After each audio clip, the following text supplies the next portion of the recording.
हम लोग पढ़ रहे थे प्रीपोजिशन।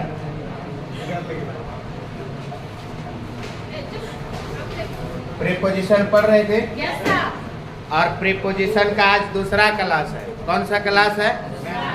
प्रथम क्लास में हम लोगों ने ये पढ़े थे। आ जाओ।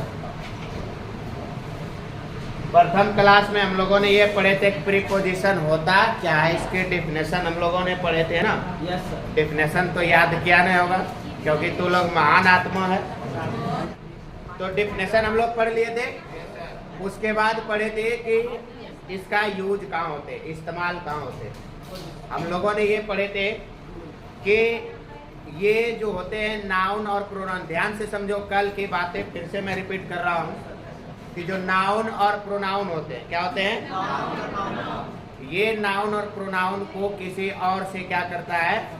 संबंध में बताता है, संबंध को जोड़ता है और बताता भी है कि ये इसका कौन है, ये इसका कौन है। ठीक है, ये बात बता रहे थे कौन? प्रीपोजिशन। अब हम लोगों ने पढ़ रहे थे कि कल प्रीपोजिशन का पोजीशन, कि वह उसका पोजीशन यानी स्थान कहाँ होना चाहिए। तो हम लोगों ने दो चीज पढ़े थे कल। पहला चीज हम लोग पढ़े थे डाइट के बारे में। किसके बारे में? डाइट के बारे में पढ़े थे ना। डाइट ही था ना।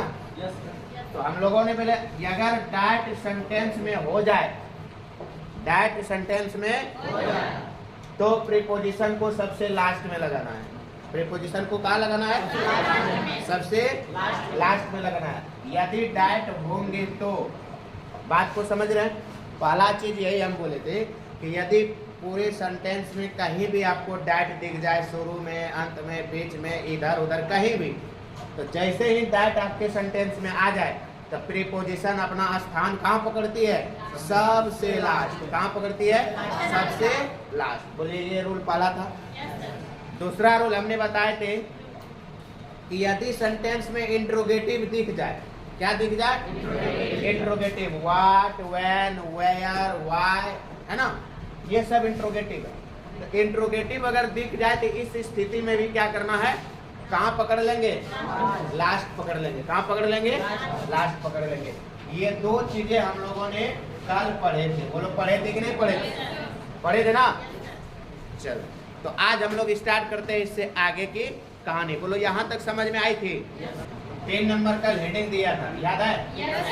चलो लिखो 3 नंबर। 3 नंबर में हेडिंग दिया था, देखो प्रीपोजिशन वाक्य के अंत में।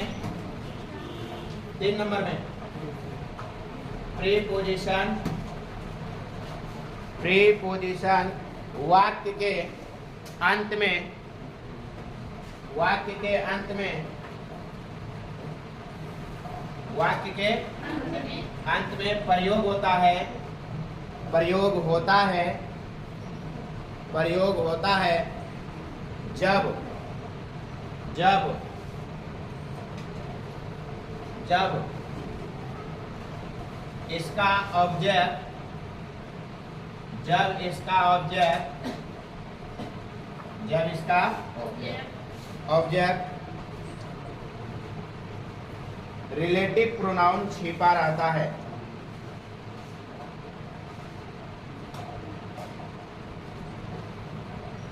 रिलेटिव प्रोनाउन छिपा हुआ रहता है। फॉर एग्जाम्पल में लिखेंगे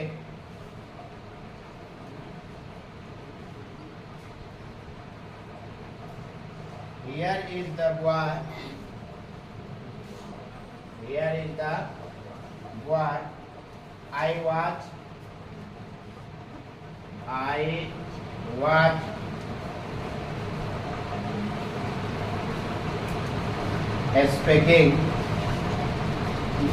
speaking of.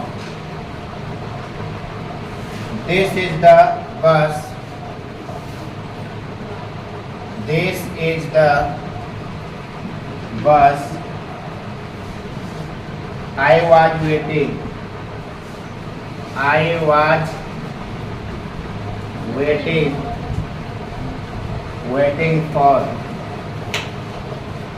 जहाँ पे हम वाज कर रहे हैं वो हमारा क्या है? प्रीपोजिशन। समझना है इसको?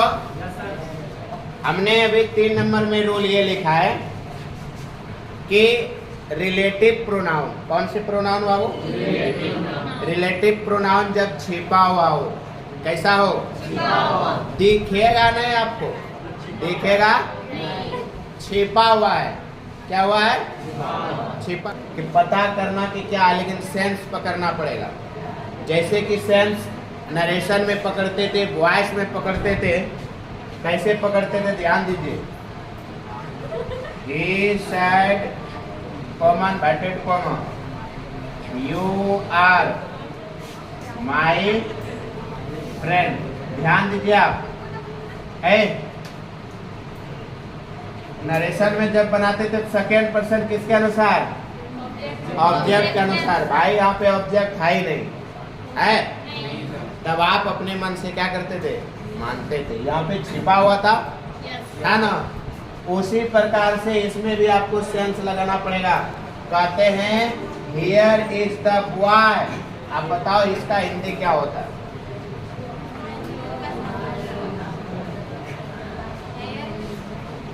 क्या नाम है? हियर इज द, यहाँ एक लड़का है, द लगा है तो क्या बन गया? प्लूरल। द लग गया तो क्या बन गया? ये चीज आपको बार बार बता रहे हैं कि जिस नाउन में क्या लग जाए, द लग जाए, वह नाउन क्या बन जाते हैं? प्लूरल।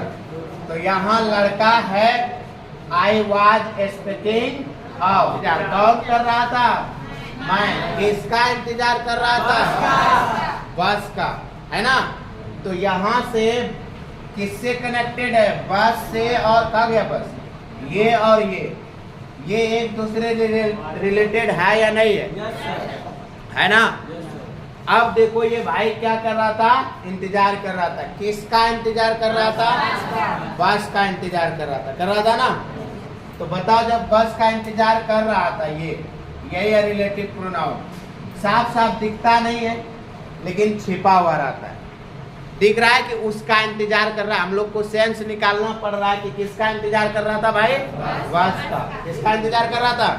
बस का। ये तो साफ साफ कहना रहा है वेटिंग फॉर बस। कर रहा है? नहीं कर रहा है। लेकिन वेटिंग फॉर किसका करना? ये वेटिंग किसका कर रहा था? बस का। बस दे दिया है यहाँ पे? नहीं दिया है। हम लोग सेंस लगा रहे हैं कि भाई बस के बारे में ही चर्चा ये कर रहा है कि दिस इज द बस, है ना? यह बस है, यह बस है। आई वॉज वेटिंग फॉर, मैं इंतजार कर रहा था। भाई बस है तो किसका इंतजार कर रहा होगा? बस का ही। तो यहाँ पर और बस नहीं दिया है, नहीं दिया है जी। जब नहीं दिया है तो यही छिपा हुआ है। बात समझ रहे हो? तो कौन छिपा हुआ है? बस छिपा हुआ है। जब इस तरह का सेंस हो तो तब भी यहाँ पर लगता है ऑफ नहीं, प्रीपोजिशन। क्या लगते हैं? लास्ट में। चौथा नंबर लिखो, लिखो। जब वाक्य में इन्फिनेटिव हो, जब वाक्य में इन्फिनेटिव हो, जब वाक्य में इन्फिनेटिव हो तो प्रीपोजिशन का प्रयोग अंत में होता है। पहला लिखे, I have a pen, I have a pen to write with, to write with. दूसरा लिखना है, he has a big house, he has a big house, big house to live in, to live in। ये है preposition. हमने कहा कि जिसमें infinitive हो। क्या हो? इन्फिनिटिव। बोलो भाई, इन्फिनिटिव क्या होता है? बार बार तो पढ़ा है। इन्फिनेटिव का मतलब होता है टू प्लस वर्ब। जिस वर्ब में टू लग गया वह इन्फिनेटिव बन गया। क्या बन गया? इन्फिनेटिव। आप बताओ कि ये वर्ब है और वर्ब के साथ क्या लग गया? टू। तो ये क्या बन गया? बोलो, ये लिव वर्ब है, इसके साथ टू लग गया, क्या बन गया? इन्फिनेटिव। तो मैंने कहा जिस सेंटेंस में इन्फिनेटिव रहे उसमें प्रीपोजिशन लास्ट में लगती है। कहाँ लगती है? लास्ट में लगती है। कहाँ लगती है? लास्ट में लगती है। कहाँ लगती है? लास्ट में लगती है। कि जहां भी आपको वाक्य में क्या दिख जाए? इन्फिनेटिव। क्या दिख जाए? वर्ब के साथ टू लगा हुआ हो, इन्फिनेटिव दिख जाए तो फटाक से इसको लास्ट में लगाना है। लगाना है कि नहीं? वाक्य में डैट दिख जाए फटाक से लास्ट में लगाना है। वाक्य में इंट्रोगेटिव दिख जाए लास्ट में लगाना है। बस यही को याद करना है। इसमें कोनो चीज समझने बुझने वाली बात नहीं। समझने वाली बात है कहीं वाक्य में व्हाट, वेयर, व्हेन, खन्ना कुछ भी आ जाए, व्हेन आ जाए तो बोलो ये व्हेन जो है क्या है? इंट्रोगेटिव। और जैसे ही इंट्रोगेटिव आएगा फटाक से किसको प्रीपोजिशन को उठा करके कहाँ डाल देंगे? लास्ट में। कहाँ डाल देंगे? जैसे ही डैट आए फटाक से प्रीपोजिशन को उठा के कहाँ डाल देंगे? लास्ट में। जैसे ही वर्ब के साथ टू दिखे मतलब इन्फिनेटिव दिखे फटाक से उठा के कहाँ डाल देंगे? लास्ट में। बस यही रूल है। बोलो हाँ या ना? चलो स्टार में लिखो। इसको लिखे हो? स्टार में लिखो। स्टार में लिखना है kind of preposition. Kind of preposition अर्थात प्रीपोजिशन के प्रकार। Preposition kind of preposition. Kind of preposition के कितने प्रकार के होते हैं? 5 प्रकार के। Simple preposition, compound preposition, double preposition, participle preposition, phrasal, personal नहीं, फ्रेजल। क्या बोल रहा है? Phrasal preposition. चलो 1 नंबर देखे एरो दो। Simple preposition.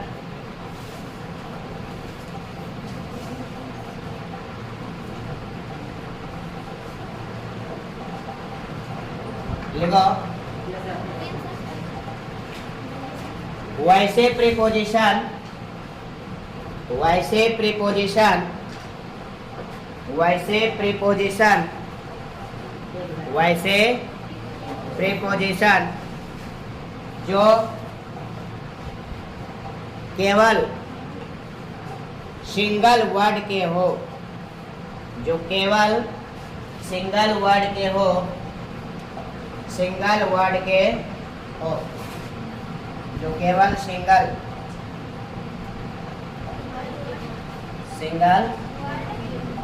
वर्ड के हो। ठीक है? सिंगल वर्ड के हो। फॉर एग्जाम्पल, फॉर एग्जाम्पल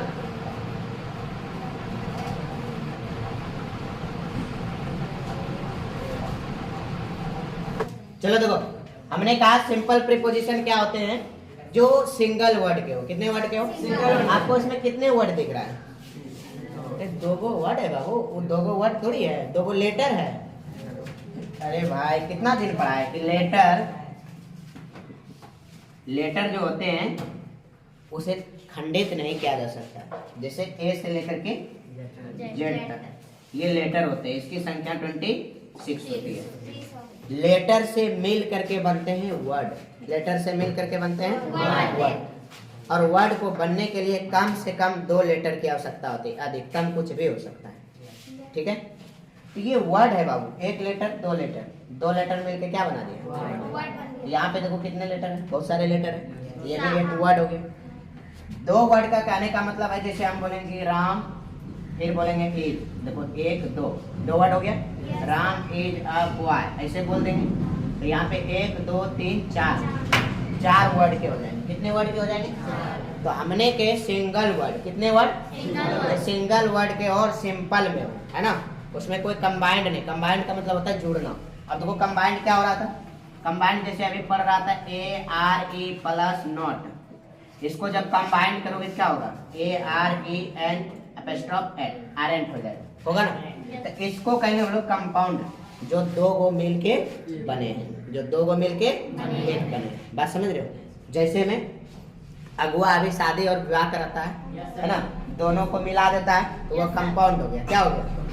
अभी तो लोग की है सिंपल, क्या सिंपल प्रीपोजिशन। जब शादी ब्याह हो जाएगा तब क्या बन जाएगा? कंपाउंड नहीं, जब दोनों को मिला देंगे। ठीक है, तो देखो 8 इन, ये सबको याद रखना है। 8 in, on, to, by, of, from, through, till, after, with, है ना, never, under, down, upon, around, since, ETC. ये क्या होते हैं? सिंपल प्रीपोजिशन होते हैं। कैसे होते हैं? Simple preposition. कोई दिक्कत? चल अगला लिखो 2 नंबर, कंपाउंड प्रीपोजिशन।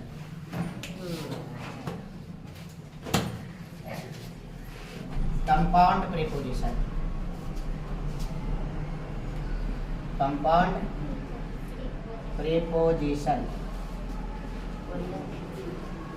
लिखो। वैसे प्रीपोजिशन, वैसे प्रीपोजिशन, वैसे प्रीपोजिशन जिसमें दो अलग अलग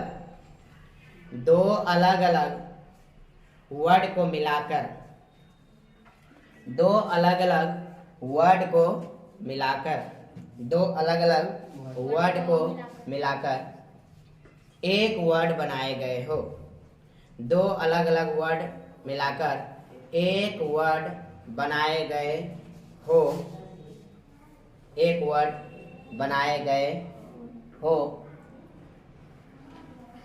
उसे कंपाउंड प्रीपोजिशन कहते हैं, उसे कंपाउंड प्रीपोजिशन कहते हैं, कंपाउंड प्रीपोजिशन कहते हैं। क्या कहते हैं? कंपाउंड प्रीपोजिशन कहते हैं। फॉर एग्जाम्पल में लिखोगे, किसमें लिखोगे? फॉर एग्जाम्पल में 1 number, on plus cross, on plus cross, ये बन जाएगा एक्रॉस, एक्रॉस। देखो तो ये भी क्या है? हमारे प्रीपोजिशन, ये भी हमारे क्या है? प्रीपोजिशन। बट ये सिंगल वर्ड नहीं, एक वर्ड के लिए है, लेकिन इसमें दो वर्ड मिल करके कंबाइंड किया है। क्या किया है? कंबाइंड किया है, दो वर्डों को मिला करके इसमें कंबाइंड किया गया। ठीक है, दूसरा एग्जांपल देखो, जैसे बोलेंगे by plus side, by plus side हो जाएगा बी साइड। क्या हो जाएगा? बी साइड, बी साइड हो जाएगा। क्या हो जाएगा बाबू? B side. देखो बी प्लस साइड बराबर क्या हो जाएगा? B side. तो ये बी साइड कोई एक वर्ड नहीं है, है ना, ये कंपाउंड है, क्योंकि दो वर्डों से मिलके बना है।